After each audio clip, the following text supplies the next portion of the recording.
What is good, rookies? We're going to do a quick run through of our round 9 review just to try and keep the ball moving. I know you guys are doing all your own reviews of your team and are watching lots of other content creators. So let's just smash through this. We got 2391, a decent score, got us in the top 10%, moved us into the top 9% for overall, and bumped us up 2K points, pretty much 2K rank points in our season. So we're crept into the almost the 16,000s, getting ever so close to 15,000 and then 10,000. Again, the end goal for this season is to finish in the top 10,000, at a minimum, the top 10%. So, not too bad. League wins 16 out of 17. I'm not really focused on this. Let's just get straight into it. So, our team did okay. Defense is probably where it kind of crumbled. Our forward line kind of held it together barely, and I kind of made a fluff of a loop option, which I forgot to do because I was busy. But we're going to get into the SPUDS in our heroes. So first SPUD is our trade in. Now you're probably thinking, Josh, when did you trade him in? Because your trade videos didn't include them. Well, no, they included Dale and Clary. Now we stuck with Clary. Worked out relatively well. 87. I think he got a bit stitched up here with his score at an eye test. He looked very, very good. Very, very happy with that. We just aimed for value. Now we were going to try and bring in Ryan. I think the idea of bringing him in now, just before his bigger price rise coming up, while at the time it could seem like a good idea and could be an opportunity that we missed, I think we needed to fill more spots on field to try and bring in some more weight and power behind some lacking areas. So we've obviously left the forward line till last, and it's just doing us in a bit. So our trade in would not deliver. He didn't look bad. He looked pretty, like he played okay. I'm not mad at this trade in. I still think there's a lot of potential. If we just quickly look at, what he's been doing, his position and his heat map is just different to what the the bigger games that brought us. So he only had 14 disposals, decent efficiency, only 5 tackles, only 2 marks. This is the part. He only had 2 marks where he got the 2 goals from. If we have a look at his heat map, he just spent a lot more time in the forward than what he usually does. He's usually running up the ring, running up mostly this wing side to feed the ball in. If we have a look at his bigger games, he's sitting up this wing side, coming to the center and picking it down. Again, sitting not just in one little pocket or front position in the forward. Like he's been stretched out over the last few games where he's got his good points from. And this week it just wasn't it. He just sat in that pocket. Just wasn't ideal. But what can you do? He had, apparently more CVAs. The heat map, you wouldn't even believe it. But it is what it is. I'm still not mad about the trade in. Hopefully this is some good value to bring us into the forward line over time, which is the idea here, is we're trying to find the value which may not deliver the first time we bring them in. Butters, Merritt being a great example. The week we brought them in, they subtunned. And then pretty much from there, they've played very well. Merritt was very lucky to get 101. I think he got stitched up. Anyway, the next spud is Jones. Jones, back-to-back 70s, backed him in to do well, but was going to loop Garcia. However, during the time difference of Garcia, the Saints finishing and Greater West Sydney playing, I got distracted and busy. And I forgot to swing Livingston on to take Garcia's score. Frustrating. It would have given us, our probably one of our highest scores of this season, being 2,400 plus. Probably would have been around 2,400, 15, 18, something like that. That's quite frustrating, and that's on me. I can wear that. It happens. The heroes. What a list of heroes we've got here. Sarong, 150. Played amazing. We started with him. It's just been a really good starting pick for us, which is amazing. Dacos did really well. Absolutely destroyed West Coast. Butters, just doing buttery things at this point. Without Rosie there, he's just taken ownership of that. He even kicked a goal. Like, he just smashed it. I think so he's going to go up in more cash now. He got very close. I think it was 1 off his break even from memory. So it's stiff that Champion Data did give him that extra one to meet the break even, but it is what it is. And then we had Bont giving us a nice safe 135 for a captaincy score. We did VC Clary to back him in, and hopefully send some good juju his way. It didn't work, but that's okay. We had to go to the save option. I know a few people would have captained Dacos, which worked out quite well. I'm still happy with the captaincy option of Bont. That worked out as a nice safe bet. But overall, I'm not going to go into too much detail about how our team performed. We can see at a glance that we had 2 players ton up from our backline, one of them being a rook. Disappointing that Martin only got 83. Houston, he's not getting his kick-ins that he usually gets. So if we go have a look at the kick-ins here. Where are we? Port. So Burton took in most one kick in. So this is where it's shifting. You can see here, he's had all these kick-ins, and now all of a sudden it's dropped. This is nuts. Absolutely nuts. That's, being a bit of a kicker. I didn't want to close out a DFS. Annoying. I think we still hold. The one I'm unsure about holding is Sheasel. This is scary. This is becoming quite scary. So we could potentially look at trading Sheasel out. If we look at traded out, people are getting rid of Harley Reid, people are getting rid of Howes, even some people are getting rid of Darcy. People even get rid of Rogers. That's interesting. But yeah, our defensive line did not do great things. Primo-wise, rookie-wise, great things happened. Sexton came back swinging. Again, it was a quite easy beat-up game against North. Colossi did good, 105. Howes did okay, 54, but his break-even is higher than his average, so that could be concerning.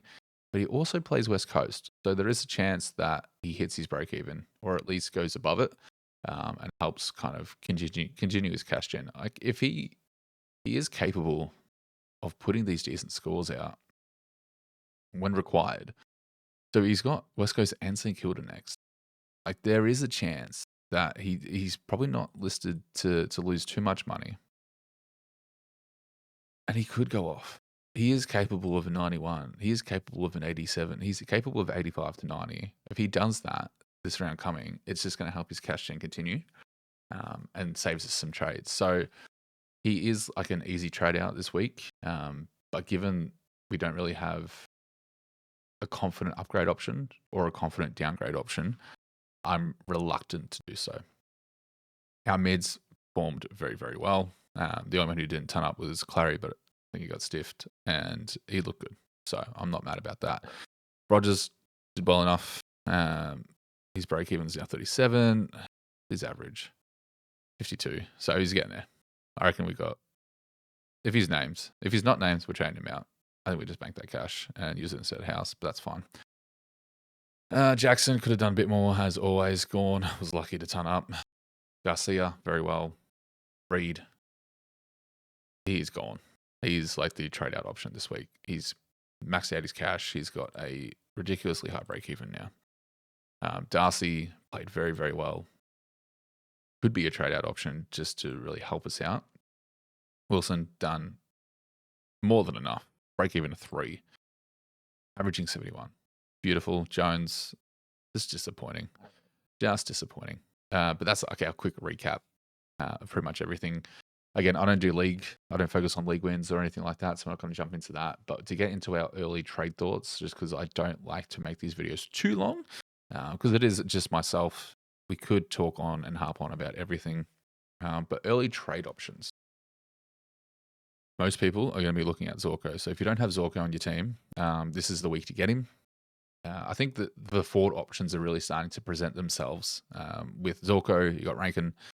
Those two, Heaney's still a decent option, but like if you're going for value, this is like kind of the week to creep up on it. Now Zorko plays Richmond this week, round 10, and then he's got Hawthorn next week. So we've got 2 good games in his run where we can find that he's just going to really, really dominate. Again, Brisbane have been riddled with injury at the moment, so I don't see his role changing, and I see him being able to perform. A little bit more expensive than Rankin, and I personally like Rankin's fixture a lot more than Zorko's. We've got a tougher game against Collingwood first for Adelaide, but then after that, it's like 3 good games. But they come up against West Coast round 18, they killed a 21, and that's like the easier games. Bazorko, great price, 566, considering the lack of forward options. But I think the personal favorite I'm leaning towards is Rankin. If you don't have him in your team and you're looking for forward options for a decent price, he could be a pickup. He's been playing quite well. He busted out a really high score of 142 this week against Brisbane, which are a hit and miss team. Turned up against North. 121 against Carlton, which is a good team, so that's good. He can, his minutes are pretty decent. He can do badly. Like we know his floor is like 70, and he can push out the 80 to 90, which is pretty standard for forward options this season. But you can kind of bank a bit more cash. Now, if you look at the fixture coming up, yes, he's got Collingwood, and his average isn't great against there. So maybe you fade him and go next week, bring him in, which is a fairly decent option. So maybe we start looking at forward options instead of defense, because defense, we're not seeing great things unless you pay up for the junk master himself, Ryan. There's no one screaming for that F6, even for that F5. So even Sheasel is looking to be trade material.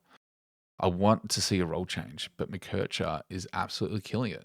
So if you brought in McKercher last week before his little price rise, you're quite happy with this. He pushed out a 91, which is amazing. He still could be an option. It looks like he's maintaining this role. This is 3 weeks back to back, where he's gone almost a ton, and he's just maintaining that role. So it's been really, really good. I think his efficiency went down this week. I don't think he was as clean as he usually was. Let's have a look. Confirm my suspicions, DFS, with all your magical data. So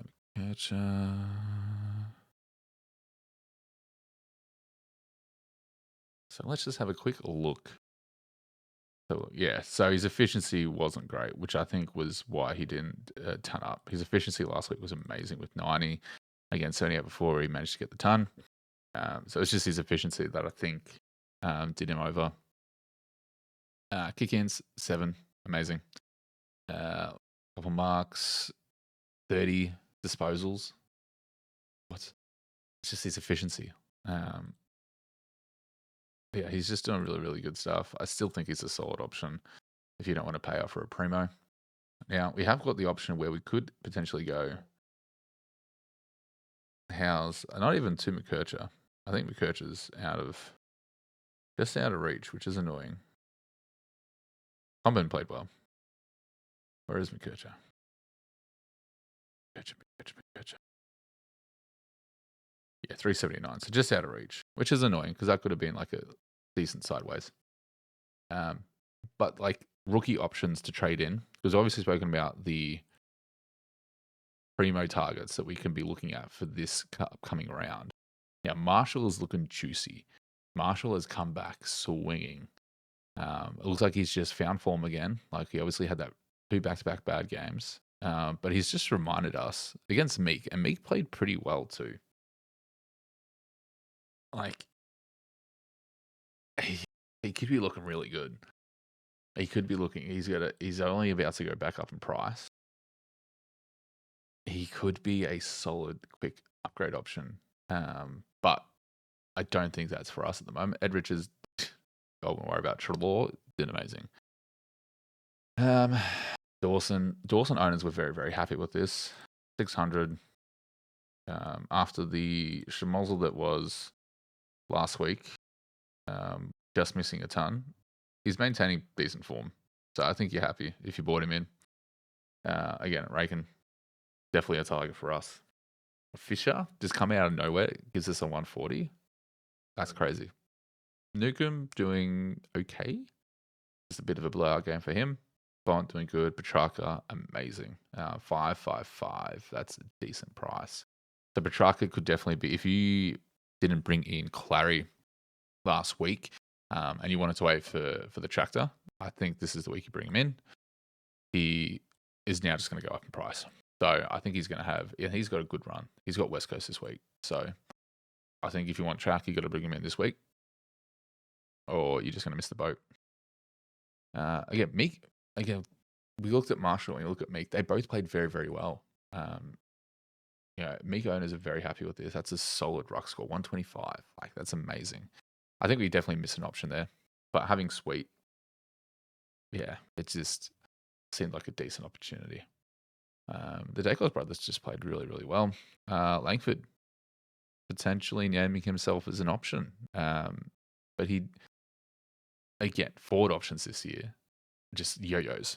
They proved that they can go ton and do more, and then they remind you that they can do trash. So round 3 average is 100.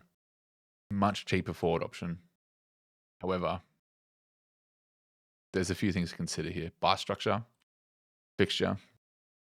He's got Hawthorn and Sydney. Sorry, I'm reading the wrong fucking thing. He's got North and Richmond. So this is like, if you're going to pull the trigger, you pull the trigger now. Because after this, he's got 2 tougher games. Then he's got West Coast. And then he's got the round 14 bye as well. So the worst bye. It's just getting hard to balance buy structure. And this is where having someone like Zorko or Rankin helps as well. It's the buy structure. This is very team dependent, of course, depending on how your team is structured, how many players you have on the buy. You want to try and maximize and get as many primos on field as you can. So it's always worth, I think, trying not to have any more than 5 primos out per buy round. I think is like the ultimate goal from what I've been able to pick up. But like trade target wise, like it's just the forwards that are screaming out. Ryan, you could probably still pick up because he's got St Kilda, but he hasn't got that good of a run afterwards. Just tougher matchups. So there is a chance he puts a shocker score up and that price comes plummeting down again, which is what I'm hoping for. Because if I didn't pick up Ryan last week, I'm not picking him up this week. Walsh is back down to decent price. But again, we faded him for a reason, so we're going to stick to that. We could pay up and bring in Heaney. Again, the fixture from here on out is not great. Got North at 18, so we can look to bring him in after his bye, really. Because he's got the round 12 bye. Then we can potentially look at bringing him in, which is the ultimate goal. Laird doing okay. McGovern injured. Naz. Is he holding an F6 position potentially? But he does have Freo. Like, okay, well, what's after Freo? Let's have a look at the fixture. Melbourne, then West Coast. He's got Brisbane in it. He's got West Coast again at 19. Then Richmond. Not a bad fixture. But again, it's just questionable. The Seagull himself. Like trade targets overall for primos, you're probably looking at forwards. You're probably looking at bringing in Zorko or Rankin. I generally think those should be your targets. You may already have both of them. And if you do, amazing. You're probably looking at bringing in track for your midfield. I'd probably say that's like the high target for midfield. But backline for promo targets, there's not that much. You got Ryan, who's topping out at max price, which if you don't have him, I probably wouldn't bring him in purely because that's probably going to hurt your cash gen and your trade cadence to move into next week. McGrath did okay. Blakey put up a decent score, 515. He's averaging 90 for his 3 round, averaging just a ton. We've seen that the Lizard himself can do not great things. Whitfield's interesting. I'm still not confident bringing him in. Holmes, I just don't know if he's got the ceiling. He's got the floor. The floor's perfect. What's their run like? Richmond, Sydney, Hawthorn. They've got probably the best after bye run between this. It's just, Holmes are looking good. I think Holmes and the Guthries and everything like that are just really impacting Stewart and making it questionable if he's a now a top 6 defender because it's not looking that way. He did, however, get tagged. So teams are looking to shut Stewart down. But he is a bargain price. An absolute bargain. An absolute bargain. So we could still just back him in. But like outside of Stewart, who's at a really good price, Naz is looking good. I wouldn't look at Whitfield. I wouldn't grab Ryan this week.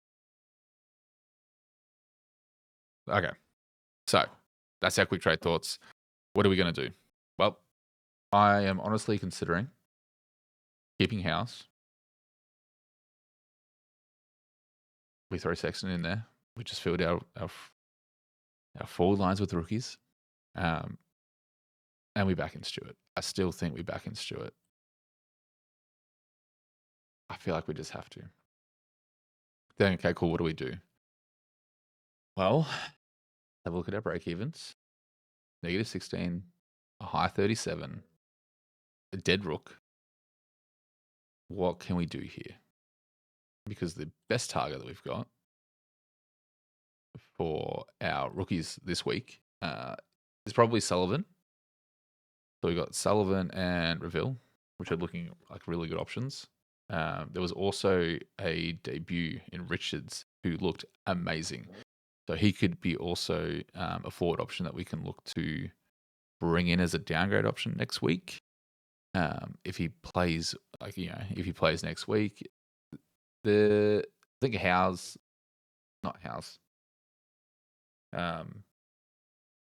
There's just some injuries happening over at Collingwood. Jeremy Howe, injured. So I think there is potential for Richards to really, really hold his spot. Sullivan, maybe not so much. Again, team sheets will be very dependent on our trade-ins, but that's what we're looking like. But it doesn't give us much moving forward. So that's not ideal. So I'd rather hold on to that. So it's like, cool, then what do we do here? Well, we could dip on Rogers early. It'll give us about 100 plus K, which is decent, which is good. It means we bring in Stewart. We suck up, a bit of Sheasel. Or the other thing here is I think this is the better move to make. We just bring in Rankin. I like Rankin's draw a lot more. I think Zorko, can definitely pump it out and get a really good score this week against Richmond. But I think the overall fixture, I am liking Rankin a little bit more. He's a bit cheaper, which we are trying to play for. Let's do this. And that still gives us 100K to move forward. At this stage, this is what we're looking at. Now, I don't think we're going to get a much better optimized score here.